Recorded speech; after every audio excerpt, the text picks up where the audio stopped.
Escolher uma profissão, sempre um desafio. Então você decide pela carreira do direito. Encara o vestibular, entra na faculdade. Depois de uns anos você está formado, mas a trajetória não para por aí. Você pode fazer um exame da OAB e advogar. Ou preparar-se para concursos públicos. Ou ainda cursar uma pós-graduação. Ufa, os caminhos são muitos, mas não se preocupe. Onde você quiser chegar, o IDC estará ao seu lado. IDC, com você a cada passo de sua carreira. Olá, eu sou o Arthur, trabalho no IDC. Oi, eu sou a Pamela, trabalho no atendimento do IDC. Você está assistindo ao programa Comentários do Exame de Ordem. O IDC é pioneiro na preparação para o exame de ordem, com mais de 15 anos de experiência. Através da nossa metodologia exclusiva, corpo docente altamente qualificado e excelente estrutura física, alcançamos um dos mais altos índices de aprovação do Brasil. O ensino à distância, ou EAD, é uma prática moderna que transmite aula em tempo real a qualquer pessoa que tenha computador com internet banda larga com velocidade mínima de 500 KB. Após a transmissão, as aulas ficam gravadas no site do IDC. No seu escritório ou no conforto de sua casa, você poderá assistir às aulas no horário que quiser e ainda consultar os materiais das disciplinas. O IDC também tem a modalidade EAD ao vivo. Você estuda assistindo aonde quer que esteja e ainda interage com os professores. Isso mesmo, se você tiver alguma dúvida, basta enviá-las através do chat do IDC. Inscreva-se e assista a primeira aula gratuitamente. Você só se matricula se estiver satisfeito. Teoria sem descuidar da prática. É assim que o IDC prepara você.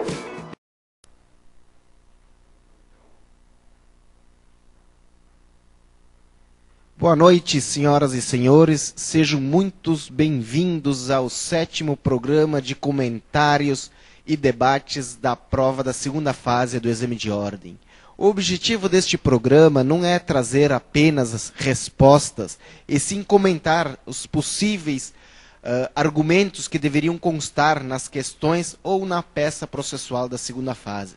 Este programa faz parte do objetivo principal desta instituição, que é atender ao máximo os anseios de seus alunos. Este programa vai auxiliar a dirimir algumas dúvidas ou diminuir um pouco ansiedades de vocês que fizeram a prova hoje à tarde e desejam saber o que deveria constar nesta prova. Então, o IDC, por meio de seus professores, funcionários, que viveram intensamente junto com vocês esses momentos, essa etapa tão importante da vida de vocês, vai também auxiliar neste programa na tentativa de diminuir um pouco a ansiedade. E também o curso não termina aqui. No dia do resultado da prova, nossos professores, nossos funcionários, a instituição estará no lado de vocês, auxiliando em possíveis recursos àqueles que não conseguiram almejar a aprovação. A instituição, há mais de 15 anos, na área jurídica, trabalha para conseguir alcançar os objetivos de seus alunos. E então, por isso, estamos unindo todos os esforços, tanto da parte administrativa, quanto da parte dos professores. Porque nós temos certeza de que se vocês saírem satisfeitos da instituição, saírem com a aprovação, serão potenciais alunos nos cursos de extensão em Direito, nos cursos de pós-graduação em Direito, que vão iniciar agora no mês de agosto, nos cursos preparatórios para concursos, enfim, temos certeza que no final deste curso não será a última vez que vamos vê-los, e sim a primeira de muitos. Mas de nada adianta a administração do IDC tentar organizar um excelente curso, uma excelente metodologia, se não tivermos a colaboração de professores qualificados. Hoje, domingo, os professores estão aqui no lado de vocês para auxiliar. Então, quero agradecer imensamente a colaboração dos professores que abriram mão de seu descanso para estarem aqui nesta noite e conversar com vocês sobre a prova que vocês recém realizaram. Quero agradecer também, mais uma vez, os colaboradores da instituição que estão aqui também auxiliando e desejar a todos um bom programa.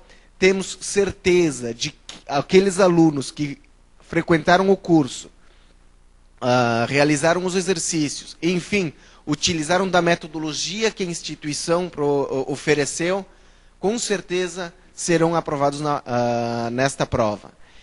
E os que não conseguirem, nós estamos no lado também para auxiliar em possíveis recursos que nós vamos organizar. Boa noite a todos, bom programa e desejo sorte.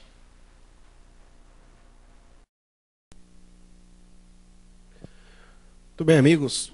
Conforme combinado, nós estamos aqui, professor Ricardo de Lenha e eu, nessa noite fria de domingo. Nós estamos com menos de 10 graus, mas bastante aquecidos em razão das primeiras impressões que nós tivemos da peça dos senhores, da prova dos senhores. Nós vamos fazer uma análise preliminar da prova, aqui vão as nossas primeiras impressões e, posteriormente, nós vamos nos manifestar de uma forma mais bem acabada, mais bem elaborada, demonstrando os argumentos que provavelmente poderão estar no gabarito que a banca deve divulgar nos próximos dias. Queremos deixar consignado, desde já, a nossa surpresa com a banca no que diz respeito à peça profissional exigida.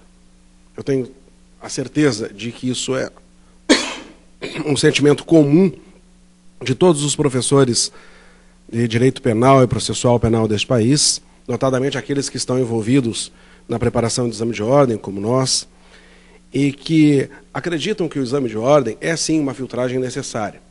Mas é uma filtragem necessária cobrando-se o mínimo necessário e suficiente para o exercício da advocacia profissional. Qual não é a nossa surpresa que a banca nos apresenta uma peça essencialmente acusatória? Ora, senhores, nós tivemos aqui uma peça de Ministério Público, feita por um assistente de acusação, mas uma peça essencialmente de acusação. Nós estamos forjando os senhores, o exame de ordem, uma testagem, para que os senhores possam demonstrar as condições do exercício da advocacia, notadamente nas suas funções peculiares, as suas funções primordiais, qual seja da defesa. Os senhores foram preparados, foram bem preparados para levantar os posicionamentos defensivos e não os acusatórios. É claro que nós sabemos que uma das funções do advogado é exercer o papel de assistente de acusação. O assistente de acusação, com a nova lei de prisões, ganhou mais relevância no processo penal, na medida em que até pode requerer por medidas cautelares diversas da prisão, pela prisão preventiva. De qualquer sorte, continua sendo uma função anômala do advogado. Esse não é o papel essencial, primordial de um advogado. Então não se esperava ver no exame de ordem uma peça acusatória. Desajustada está essa banca para fazer a testagem de novos advogados. Mas isso já era anunciado pela primeira fase. Na primeira fase nós tivemos um prelúdio do que seria na segunda. Na primeira fase nós tivemos questões copiadas, plagiadas de outros concursos que foram anuladas. E na segunda fase, esta comissão, esta banca, que tinha condições de resgatar o seu nome, qual não é a nossa surpresa, que consegue piorar mais ainda a sua imagem perante a própria OAB e perante todos os seus destinatários, que são aqueles que estão se preparando com seriedade para o exercício de uma advocacia profissional e, no fim das contas, o bem da sua própria vida. Porque é a manutenção da vida das pessoas que está em jogo aqui, a possibilidade de trabalhar. E nós recebemos aqui uma peça acusatória. Muito bem, acreditamos que com os filtros que nós criamos em sala de aula, os colegas conseguiram levantar o que era, qual era a peça. Eu tenho certeza que sim. Agora, foram tomados de surpresa, tiveram dificuldade para virar a flechinha, para, ao invés de usar todos aqueles argumentos que aprenderam até aqui, defensivos, passar para o lado de lá e acusar. Então essa é a primeira impressão que, infelizmente, nós temos que nos manifestar para deixar claro aos senhores que essa insatisfação que os senhores devem estar suportando agora, esse amargo que os senhores devem estar suportando também é o nosso. e isso certamente é ouvido pela própria OAB, eu tenho certeza que a OAB deve tomar as providências para que esse tipo de coisa não aconteça nos próximos exames. A Fundação Getúlio Vargas tem se demonstrado exame a exame incapaz de fazer esta prova. E vai aqui algo que não é da instituição, não é no nome do professor Ricardo Gilene, é nome meu próprio. Está na hora de ser substituída, como foi o CESP. Sentimos saudade do CESP, porque a Fundação Getúlio Vargas não está se demonstrando adequada para esse tipo de exame. Muito bem. Deixando as críticas e pessoais, saibam, pessoais, isso não é em nome da instituição, de lado, vamos enfrentar aquilo que é necessário enfrentar. A peça profissional, como já revelado, é a apelação do assistente à acusação. Apelação de assistente à acusação. Nós tivemos aqui um caso absolutamente mal formulado, completamente contraditório, com frases mal constituídas, que demonstravam a questão de um possível infanticídio. Não é isso? Lá pelas tantas, a banca diz que durante o inquérito policial foi realizado o exame médico legal, o qual testou que Ana agira sob influência do sapoperal. Depois disso, posteriormente foi denunciada com base nas provas colhidas na fase inquisitorial. Quais são as provas colhidas na fase inquisitorial? Acabaram de dizer o exame do médico dizendo que ela estava sob influência sapoperal. Aí diz que o Ministério Público denunciou por homicídio triplamente qualificado. Ora, já está tudo errado. Se o exame apontou para a influência do estado puerperal, o tipo penal correto era infanticídio, artigo 123 do Código Penal, e não homicídio triplamente qualificado. De qualquer sorte, diz que o MP denunciou por homicídio triplamente qualificado. Diz que ela agira por motivo fútil, meio cruel e ter tornado impossível a defesa da vítima. Em série de alegações finais orais, o promotor reiterou os argumentos da denúncia. Era tudo o que se esperava. Sustentando que Ana teria agido impelido por motivo fútil. Bom, tudo de novo. Aí disse, a Defensoria Pública, por sua vez, alegou que a ré não teria praticado o fato. Senhores, isso não vai acontecer na vida real. Aqui ao meu lado existe um defensor público. Jamais ele vai levantar uma tese insustentável dessas, de dizer que o fato não aconteceu. Ora, teve flagrante fantasioso esse examinador que criou um caso de Saint-Exupéry, um casinho que não vai acontecer nunca na vida real. Não é possível uma coisa dessa. Aí diz, a Defensoria, por sua vez, alegou que a ré não teria praticado o fato. E, alternativamente, se o tivesse feito, não possuir a plena capacidade de autodeterminação, sendo inimputável. Aí sim, essa seria a tese defensiva. A tese defensiva seria o afastamento do próprio infanticídio, porque aquela influência do estado puerperal a atingira de forma tão grave que lhe retirara a capacidade de discernimento. E, portanto, nós poderíamos invocar o artigo 26 caput do Código Penal, incapacidade intelectiva ou volitiva. Isso seria uma tese sustentável, plausível, de uma defensoria pública atuante, e não uma tese fantasiosa dessa de que o fato não ocorreu. Muito bem. Aí diz, o juiz absolveu. E o Ministério Público foi intimado à decisão de absolutória, né? Absolveu sumariamente, em razão da inimputabilidade, no dia... Desculpa, mas a gripe está forte. Em 11 de janeiro de 2011, ele foi intimado e o prazo transcorreu em habeas, sem manifestação do parquê. Muito bem. Aí diz... E aí começa mais uma sucessão de erros. Em relação ao caso narrado, você, na condição de advogado, é procurado pelo pai da vítima, em 20 de janeiro de 2011, para habilitar-se como assistente à acusação e impugnar a decisão. Senhores, está escrito aqui, para habilitar-se como assistente da acusação e impugnar a decisão.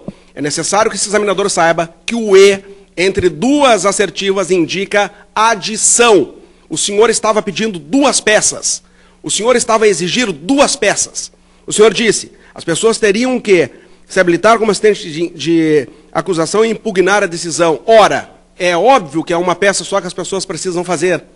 O edital deixa claro, é uma peça profissional e não duas peças profissionais. Mas vamos pensar assim.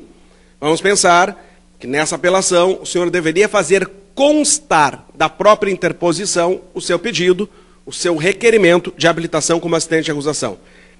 Então é possível, meus prezados, que naquela peça de interposição apareça no espelho de correção um pedido, que é o pedido de habilitação como assistente de acusação. É possível.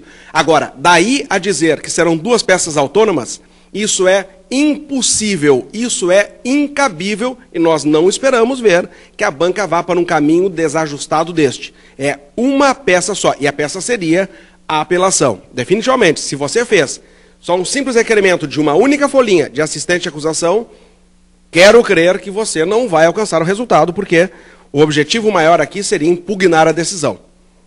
Muito bem. Aí diz, você foi procurado pelo pai da vítima, no dia 20 de janeiro de 2011, para se habilitar como assistente de acusação e impugnar a decisão. Aí pede para datar com o último dia do prazo. Muito bem. Peça, apelação do assistente de acusação. Qual seria o fundamento? Vamos lá. O fundamento da apelação no rito do júri, na primeira fase, no rito escalonado do júri, na primeira fase, ela está calçada no 416 do CPP. Agora, a apelação do assistente de acusação está no 598. 598.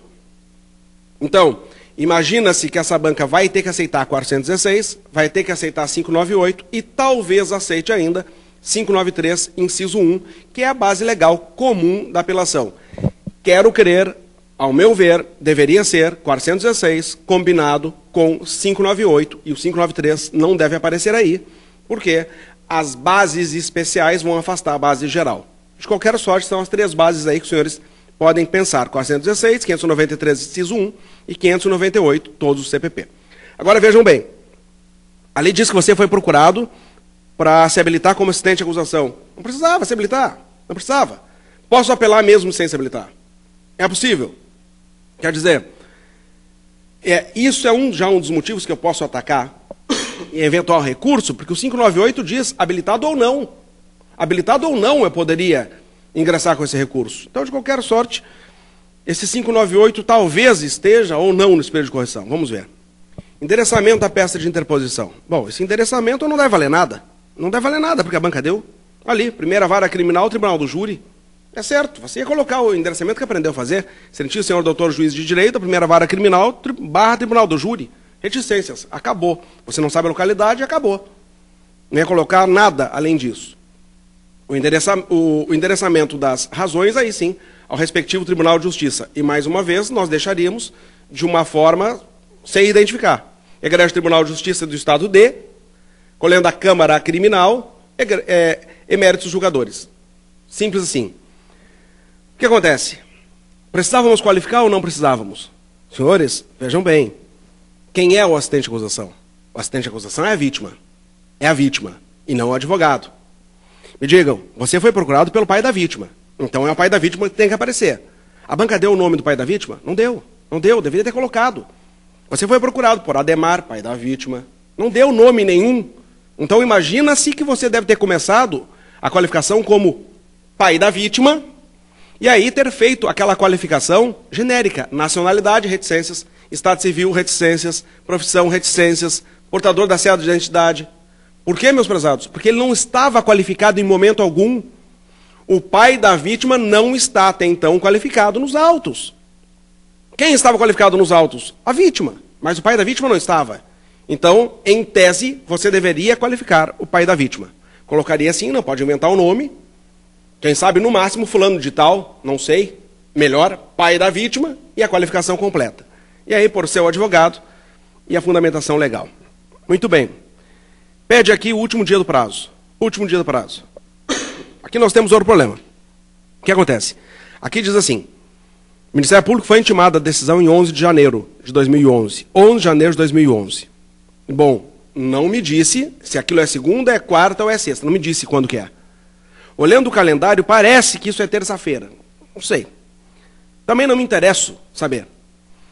Como não me disse que dia da semana, eu vou contar corrido desprezando o dia da semana. Então, o que acontece? Quantos dias teria o Ministério Público para interpor essa apelação? 5 dias. 5 dias. Ia começar no dia 12, 798, parágrafo 1º do Código de Processo Penal. Isso você sabe muito bem contar prazo. Começando no dia 12, 12, 13, 14, 15, 16. Dia 16, acabou o prazo do Ministério Público. A partir do término do prazo do Ministério Público, o assistente de acusação tem 15 dias para interpor o recurso de apelo. 15 dias. Então você começaria quando? No dia 17. E começando no dia 17, o prazo bateria no dia 31 de janeiro de 2011. 31 de janeiro de 2011. Se fosse para usar o calendário com o dia da semana certo, nós fizemos a conta ali, daria no dia 1º de fevereiro de 2012. Dia 1º de fevereiro de 2011. Mas não era para usar calendário nenhum, você não tinha obrigação de saber nada de quando era o dia da semana. Portanto, 31 de janeiro de 2011 era o dia da sua peça. Teses. Aqui você deve ter encontrado problema. Que tese vai adotar? Que tese? Num enunciado nebuloso desses, que tese que eu vou buscar? Olha, só tem uma. O reforço dos argumentos do Ministério Público, da denúncia e da instrução criminal. Só isso. Você teria que reforçar os argumentos da denúncia e na instrução, que, aliás, foram os mesmos o tempo todo. Homicídio triplamente qualificado.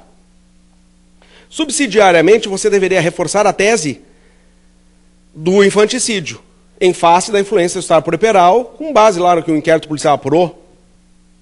E nós deveríamos também, e provavelmente isso estará no espelho de correção, a nulidade da sentença, porque o juiz não poderia ter absolvido sumariamente em face do que determina lá o artigo 415, parágrafo único do CPP.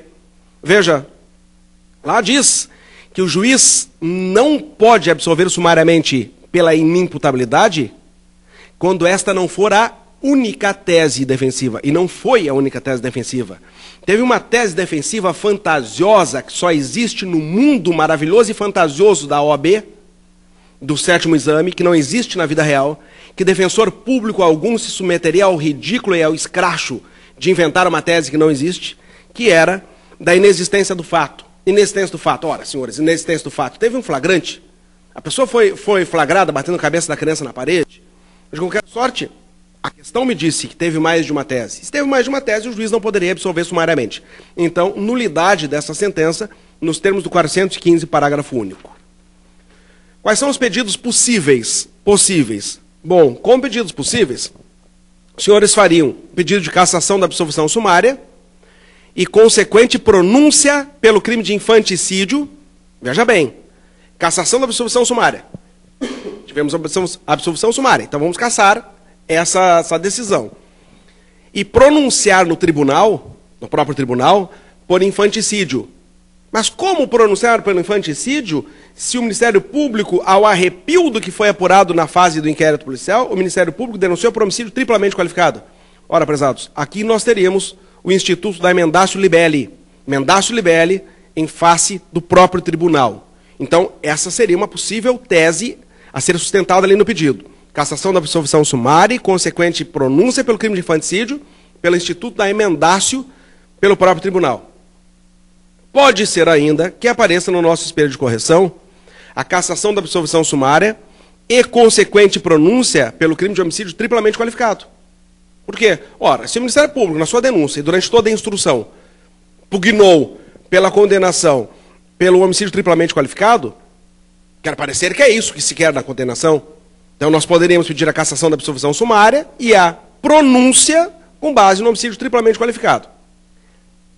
Pode-se pensar ainda, de talvez uma forma muito subsidiária, de anular essa sentença e abrir vista ao MP para aditar a denúncia para incluir infanticídio. Abrir vista ao MP para aditar a denúncia para incluir infanticídio.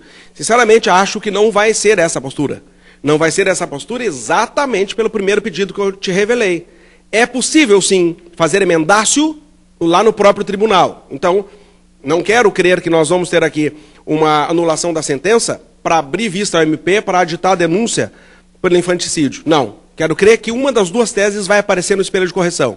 Ou a pronúncia pelo homicídio triplamente qualificado, ou a pronúncia pelo infanticídio, e aí vai ser uma tese mais bem elaborada, em face da emendácio pelo próprio Tribunal de Justiça. O que eu, aliás, não quero ver. Agora vejam o seguinte, colegas. Os senhores já viram que eu estou ácido, e estou mesmo, porque não pode ser diferente disso, e eu não tenho estômago de ferro. O que acontece? Quando nós temos esses desajustes, esses desarranjos promovidos por uma banca que está desajustada com aquilo que foi contratada, isso pode ainda militar a seu favor. Isso pode militar a seu favor. Lembrem que quando a Fundação Getúlio Vargas fez aquela errata no meio da prova, Estamos fazendo de tudo. Né? Essa banca está demonstrando que consegue fazer de tudo. Teve errata no meio de uma prova. As pessoas estavam fazendo a prova quando disseram, errata, onde está escrito tal coisa, leia-se tal coisa. Aquilo foi de um desajuste, um amadorismo sem tamanho.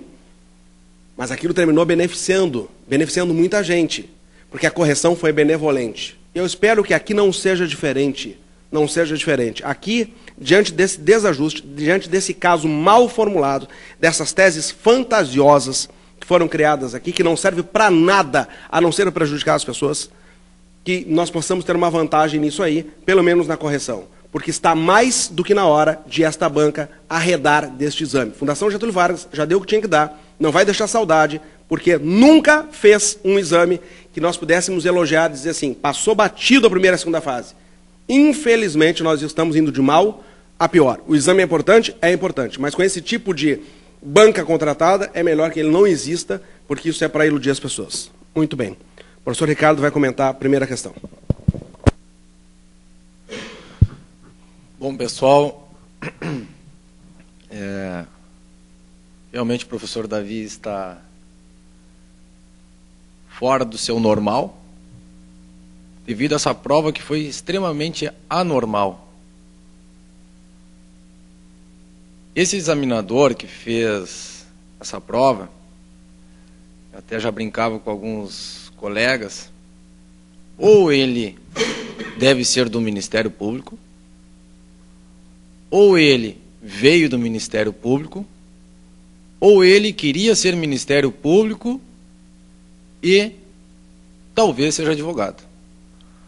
Por quê? Pela situação, problema que foi pintada, estado puerperal, o sujeito denunciar por homicídio triplamente qualificado e depois querer que nós, como advogados, sustentemos como assistente de acusação em uma apelação supletiva homicídio triplamente qualificado, isso não existe. Então, devido a essa incoerência que a banca nos trouxe, nós temos que ver o lado positivo. E o lado positivo, o professor Davi já nos mencionou. Acreditamos que com esses desmandos que foram feitos por esta banca, tem que medir as palavras, tamanho é a indignação, por essa banca despreparada para o exame da OAB, talvez outros concursos, mas para o exame da OAB realmente ela está desajustada, despreparada. Acreditamos, então, que se algum de vocês tiver algum problema e não conseguir a aprovação antes do recurso, deverás recorrer. Deverás recorrer. Este é o primeiro ponto positivo e o único que eu acredito nessa prova, porque a peça foi um absurdo. Muito bem já comentada pelo professor Davi, trocamos ideias antes dele vir comentar a prova, trouxemos inúmeras teses possíveis tecnicamente, mas agora acreditamos piamente que não poderão ser cobradas todas essas possíveis teses levantadas por um advogado qualificado como é o professor Davi. Porque eu não acredito que eles vão poder cobrar mais do que uma pronúncia, um pedido lá de pronúncia por homicídio triplamente qualificado ou por uma pronúncia de infanticídio.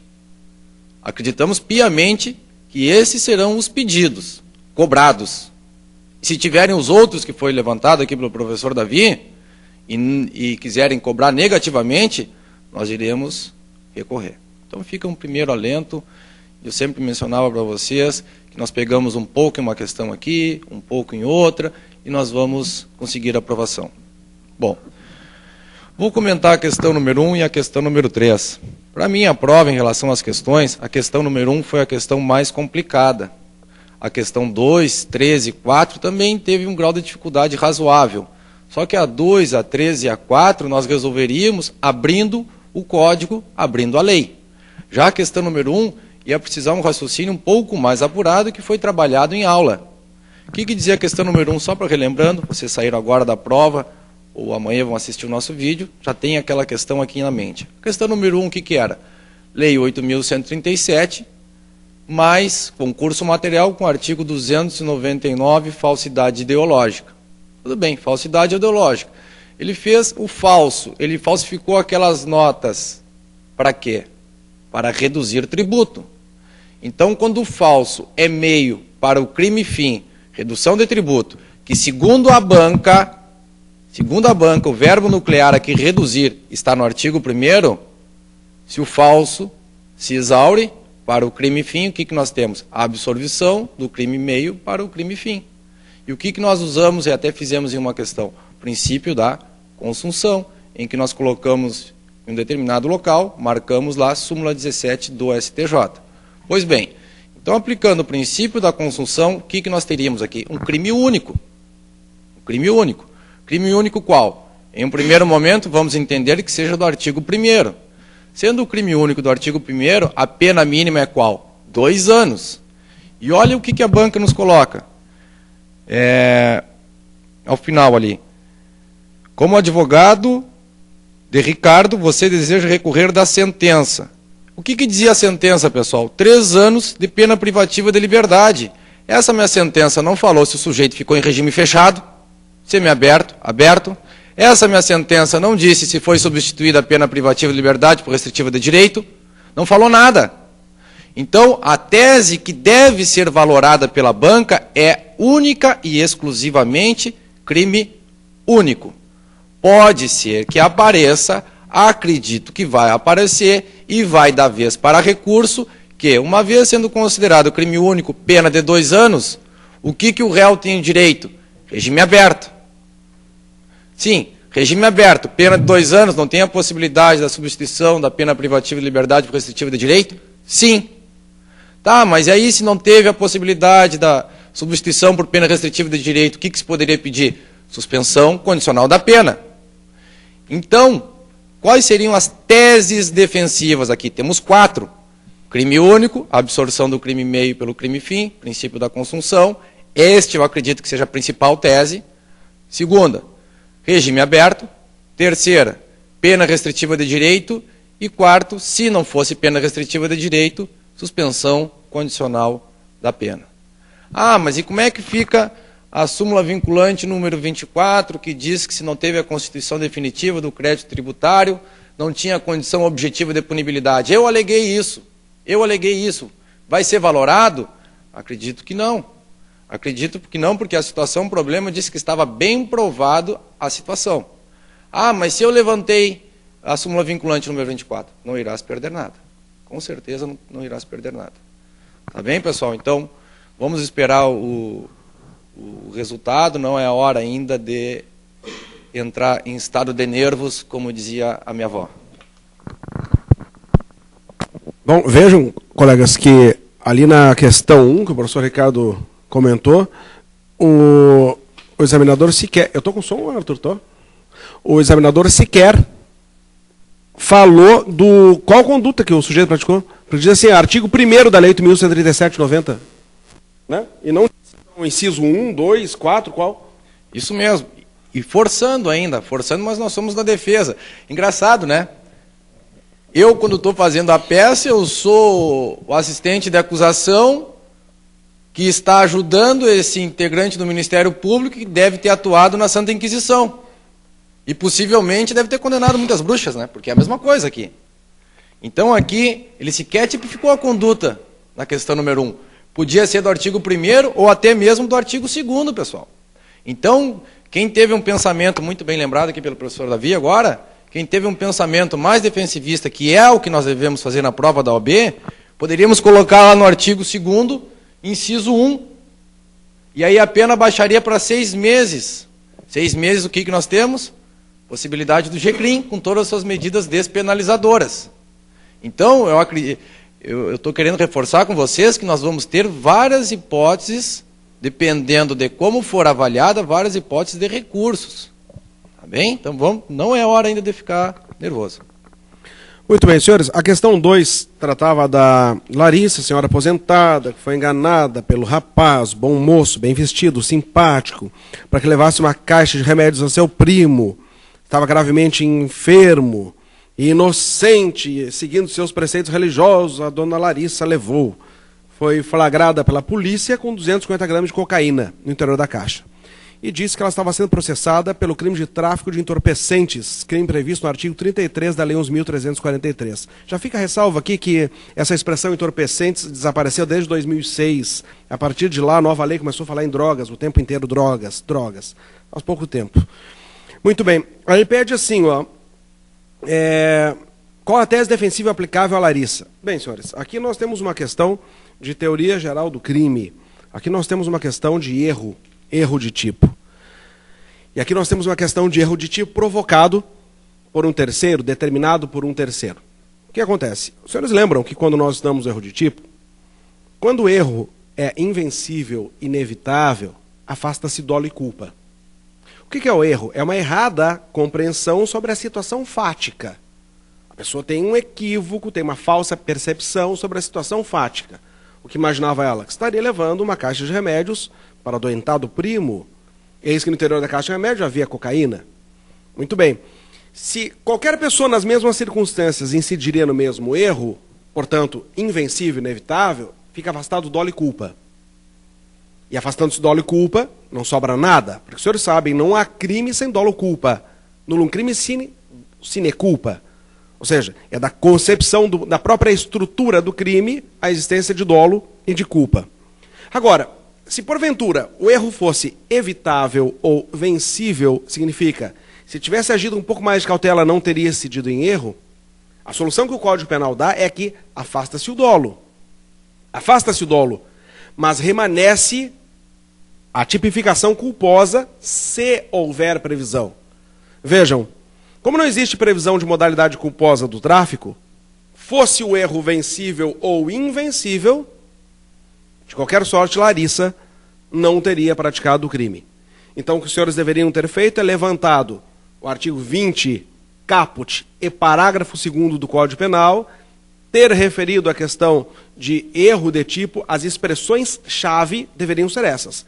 Erro de tipo, determinado por terceiro, deveriam discutir um pouquinho ali sobre a vencibilidade, dizer que em qualquer caso afasta dolo, e se fosse vencível, afastaria só o dolo, mas sobraria culpa. E como não há tráfico culposo, como a lei de drogas não prevê a modalidade de tráfico culposo, aí sim afasta tudo e Larissa não teria respondido por nada. Eu imagino que essa questão deve ter sido tranquila para os senhores.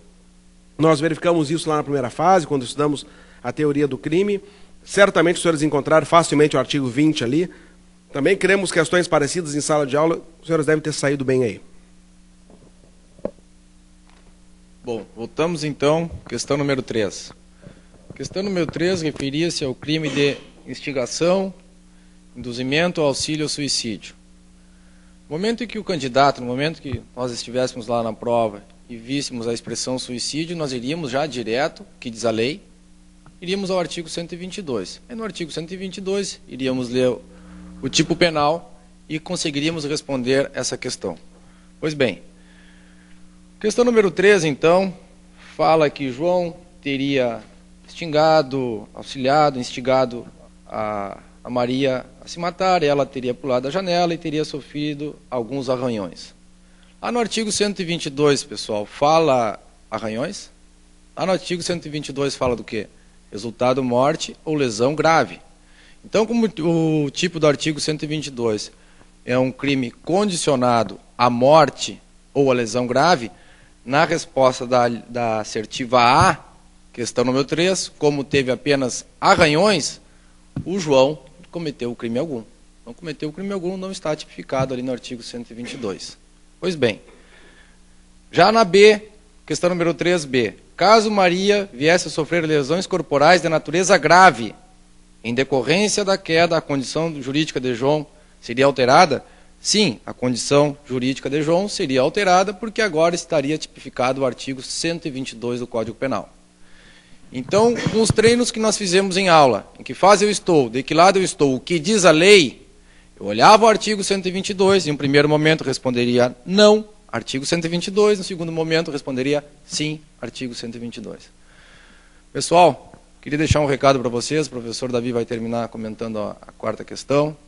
Queria deixar uma boa sorte, tranquilidade, um abraço a todos, vou nominar alguns colegas que que sentavam aqui na frente, por exemplo, a Grace, a Grazi, Rafael, Bruno, Gustavo, Gervásio, Querosena, o nosso amigo também Henrique Limão. E lembrem das brincadeiras que nós fazíamos em aula, nada que um limão não resolva. E agora eu vou falar de uma forma séria com vocês. Nada que, com persistência, disciplina, nós não consigamos alcançar. Então vamos lá, vamos esperar o resultado e estamos juntos para um eventual recurso. Boa sorte e fiquem com Deus. Muito bem, a questão 4 tratava de Maurício, jovem de classe alta, fez uma bela festa com sua namorada de uma comunidade carente, uma moça crédula de 18 anos. Esse rapaz a levou ao melhor hotel do mundo, gastou em apenas 18 mil reais e pagou em dinheiro à vista. Eis que esse dinheiro, ele havia trocado um cheque com a mãe dele de 20 mil reais, um cheque que ele sabia não possuir fundos. Aí ele pergunta: Maurício e Joana cometeram algum crime? Em caso positivo, tipifique as condutas atribuídas a cada um dos personagens, desenvolvendo a tese de defesa. Muito bem, parece que é um pouco suicida essa questão, não é? Maurício e Joana cometeram algum crime? Em caso positivo, defenda-os, não é? Muito bem. Vejam só, o Maurício praticou, escrito em lei como crime, contra a sua mãe, contra a ascendente. Nós sabemos que os crimes patrimoniais praticados contra ascendentes, descendentes, é isento de pena, são isentos de pena. Nós temos a chamada imunidade penal absoluta, ou para alguns outros doutrinadores, a escusa absolutória. Está no 181, inciso 2. Então vejam, se o Maurício não estivesse ao abrigo da imunidade penal absoluta, da escusa absolutória, ele teria sim praticado um crime. Que crime? O crime do 171, parágrafo 2º, inciso 6 do Código Penal, ou mesmo do caput. Saiba que a questão não me deu muitos elementos, não. A questão não me deu muitos elementos para discernir sobre isso. Mas, de qualquer sorte, a emissão dolosa de cheque sem fundos é 171, parágrafo 2º, inciso 6. Então você vai dizer que não praticou o crime nos termos do 181, inciso 2. O melhor mesmo é que diga, é isento de pena. É isento de pena, como diz a própria lei. Se você lembrou a expressão imunidade penal absoluta, ótimo. Se lembrou a escusa absolutória, melhor ainda. Agora, que na sua resposta deveria aparecer a referência ao artigo 181, inciso 2 do Código Penal e também ao 171, parágrafo 2º, inciso 6, que é o crime que ele teria praticado não estivesse ao abrigo da imunidade, isso teria que aparecer. Aí vem a pergunta, e a Joana também praticou crime? Bom, a Joana não praticou crime porque, vejam só, primeiro, ela não sabia de nada das maracutaias do namorado, não sabia de nada. E sem dolo não há crime, ausência de dolo. Perfeito, esse é o primeiro argumento que nós poderíamos levantar. A outra, no que diz respeito ao concurso de agentes, quais são os elementos de um concurso de pessoas? Pluralidade de pessoas, muito bem, aqui tinha, mas pluralidade de condutas, divisão de tarefas. Não teve divisão de tarefa nenhuma. Teve só o Maurício que deu um golpe na sua mãe. O que mais? Não teve lhame subjetivo. O que? Ajuste de condutas. Não teve ajuste. Não teve lhame subjetivo entre os dois. Ela não tinha conhecimento de nada. E mais, se porventura ela tivesse efetivamente participado disso, aí sim, aquela escusa absolutória não se comunicaria a ela porque não é elementar do tipo nos termos do artigo 30 do Código Penal. Então, efetivamente, você deveria ter dito, Joana também não praticou o crime porque não sabia das atividades de Maurício, não tinha dolo contra o crime, não tinha lhame subjetivo, não teve divisão de tarefas, não teve pluralidade de condutas e não se configura, portanto, qualquer hipótese de coautoria ou participação. A resposta deveria ser negativa aqui. Aí muda a pergunta. Diz assim, caso Maurício tivesse invadido a casa de sua mãe com uma pistola de brinquedo e ameaçado, a fim de conseguir a quantia de 20 mil reais, sua situação jurídica seria diferente? Ora, se ele invadiu a casa e conseguiu os 20 mil reais em dinheiro, veja bem, em dinheiro, os 20 mil reais, Isso é uma grave ameaça. Subtrair para si para outrem, coisa alheia móvel mediante violência ou grave ameaça, é roubo. É roubo. O 183, inciso 1 do Código Penal, diz que não se aplicam as imunidades dos artigos anteriores nos crimes de roubo, extorsão ou com violência ou grave ameaça. Então, senhores, os senhores deveriam dizer sim. A situação seria diferente? Sim. Porque o emprego de grave ameaça para subtração configuraria o crime de roubo simples. Artigo 157, caput do Código Penal. Os senhores não diriam o que seria ali majorado. Quero crer que não seja isso que vai aparecer no espelho de correção. Então, seria roubo. Roubo. E porque ficaria afastada a imunidade penal absoluta do artigo 181, inciso 2, por conta que determina o artigo 183, inciso 1.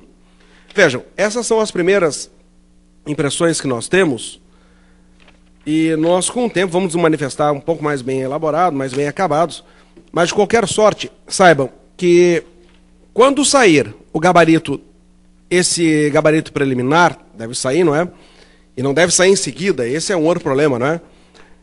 Se nós queremos ter transparência, esse gabarito deveria ter sido julgado hoje. Hoje. Agora, no exato momento que nós estamos comentando a prova, isso já deveria ter o gabarito lá. Se nós queremos transparência, que seja assim. Como foi na primeira fase. Na primeira fase, logo após a prova, já tem gabarito. Por que isso não pode acontecer na segunda?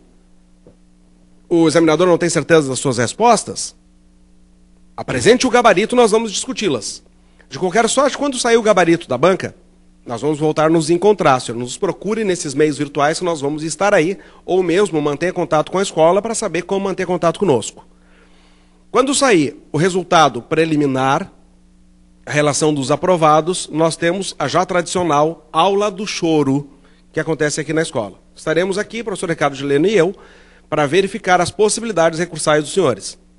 Então, quer dizer, os senhores vêm a essa escola, os senhores mantêm o acesso ao link aí, os senhores podem assistir nas localidades onde os senhores estiverem, que nós vamos dizer as possibilidades recursais, quais são os argumentos possíveis que podem ser adotados nos recursos. Então, os colegas vêm a essa escola, nos mostram a prova, a gente faz uma análise rápida da prova da pessoa e já diz mais ou menos da viabilidade recursal. Na última prova, por exemplo, as pessoas vieram aqui, era um relaxamento de prisão. Alguns vieram com mandado de segurança, eu disse não. Mandado de segurança não é possível. Você recua se você quiser, mas eu não te dou fundamentação para esse recurso. Outros vieram com pedido cumulado de relaxamento de prisão e liberdade provisória. Professor, devo recorrer? Recorra. Recorra. Recorra porque o pedido principal da peça estava ali, relaxamento de prisão. Então, quer dizer, é isso que vai acontecer, com tranquilidade vai acontecer. Eu tenho certeza que os nossos alunos identificaram a peça. Identificaram. Agora, daí a ajustar com o gabarito, são outros 500, nós vamos ver agora com o andar da coisa. Como nós dissemos ontem, depois da prova o que fazer? Relaxe, o pior já passou. E você não pode mudar o passado. Você não pode mudar o passado. Agora é só esperar, é ter tranquilidade, esperar, confiar que as coisas vão dar certo. Se não dar certo, nós temos mais uma oportunidade ainda, que é a via recursal. E mesmo assim, se não der certo, nós vamos seguir na estrada até que você alcance o seu objetivo. Nós nos sentimos honrados de poder estar aqui com os senhores, mesmo que as condições às vezes são um pouco adversas, a saúde não está muito bem para que nós estivéssemos aqui, mas estamos e nos sentimos honrados de estar aqui. Foi um prazer ter trabalhado com os senhores durante todo o curso. Nós acreditamos em vocês. Sabemos que vocês fizeram o melhor. Vocês tiveram uma boa preparação, estavam prontos, foram surpreendidos, como nós fomos surpreendidos, mas mesmo dentro dessa surpresa, eu sei que vocês fizeram o melhor. Vamos nos encontrar nos próximos dias? Vamos. Os senhores voltam a essa escola para fazer pós-graduação, para fazer os cursos preparatórios diversos, e os nossos caminhos vão se cruzando até que os senhores cheguem nos locais em que definitivamente querem estar, nos cargos públicos, na advocacia criminal, e nós estaremos aqui no mesmo lugar, lhes ajudando a preparar, lhes ajudando a alcançar os sonhos. A família IDC, toda a equipe agradece a oportunidade e deseja a vocês uma boa noite, uma boa semana. Sejam abençoados, fiquem com Deus.